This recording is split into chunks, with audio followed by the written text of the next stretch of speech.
మాతృ దినోత్సవం సందర్భంగా అవోపా మహిళా విభాగ ఆధ్వర్యంలో తల్లులకు పాదపూజ కార్యక్రమం నిర్వహించారు. కర్నూలులోని అవోపా భవనంలో నిర్వహించిన ఈ కార్యక్రమంలో పిల్లలు వారి తల్లులకు ప్రత్యేక పూజలు చేశారు. భారతీయ సంస్కృతిలో తల్లి పూజ ఎంతో విశిష్టతను కలిగి ఉందని, ప్రతిరోజు తల్లి పాదాలకు వందనం చేస్తే మంచి జరుగుతుందని అవోపా మహిళా సభ్యులు తెలిపారు. పాదాలు కడిగి పూజ చేసి తల్లికి ఆనందపెట్టి తల్లి ఆశీర్వాదాలు తీసుకోవడం అంటే ఒక జీవితం ధన్యమవుతుంది.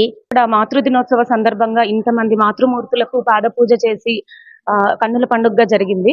యాక్చువల్ గా మనకు వేదాల్లో కూడా చెప్తారు, మాతృదేవోభవ, పితృదేవోభవ, ఆచార్య దేవోభవ, అతిథి దేవోభవ అని. అంటే అందరికంటే మొదటి స్థానాన్ని కూడా ఫస్ట్ మాతృమూర్తికే కల్పించారు వేదంలో కూడా. ఇది ఏదో ఒక రోజు జరుపుకునే ముచ్చటగా కాకుండా ప్రతిరోజు కూడా ఉదయం లేవగానే తల్లికి నమస్కారం చేయడం, తల్లి చేసే పనుల్లో హెల్ప్ చేయడం పిల్లలు, ఇది ఇప్పుడు ఈ కాలం పిల్లలందరికీ మనం నేర్పించాలి.